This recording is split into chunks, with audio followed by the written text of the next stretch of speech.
បងប្អូនទាំងគ្នានេះគឺជារថយន្ត Chevrolet Colorado High Country Series ឆ្នាំ2026ដែលជារថយន្តដែលដំឡើងចេញពីប៉ែអាមេរិកផ្ទាល់តែម្ដងហើយមួយម៉ូដែលនេះគឺជារថយន្ត Pick up ដែលបើកបរបាត់បានគ្រប់ស្ថានភាពផ្លូវមិនថា off road ឬក៏ on road នោះទេហើយបើនិយាយពីភាពធន់ហាប់ណែនកម្លាំងខ្លាំងបច្ចេកវិទ្យាទំនើបនិងប្រព័ន្ធសុវត្ថិភាពខ្ពស់នោះគឺមាននៅក្នុងឡាននេះទាំងអស់តែម្ដងហើយមិនត្រឹមតែប៉ុណ្ណោះមួយម៉ូដែលនេះតើតងជាមួយនឹងការដឹកបានរហូតដល់10តោនកន្លះជាមួយនឹងការអត់សណ្ដោងបានរហូតដល់3តោនកន្លះឯណោះហើយកាន់តែលេចធ្លោមួយទៀតនោះគឺទៅលើការ design មិនថាផ្នែកខាងមុខផ្នែកពីក្រោយផ្នែកពីចំហៀងជាមួយនឹងផ្នែកពីខាងក្នុងក៏ការ design ប្រណិតភាពខ្លាំងមែនតើហើយអ្វីដែលកាន់តែពិសេសនោះបងប្អូនចូលរួមមុនត្រឹមតែ 20% ឬក៏ស្មើនឹង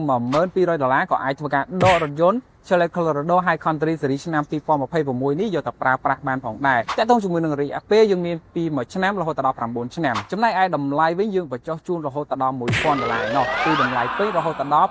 $52,000យើងបញ្ចុះឲ្យនៅសល់ត្រឹមតែ$51,000តែប៉ុណ្ណោះសម្រាប់ព័ត៌មានបន្ថែមតទៅជាមួយនឹងការបង់រំលោះក៏ដូចជារថយន្តអាចតទៅមកខ្ញុំបាទតបាទខ្ញុំបាទហើយសូមអរគុណសូមជម្រាបលាជួបគ្នានៅវីដេអូក្រោយ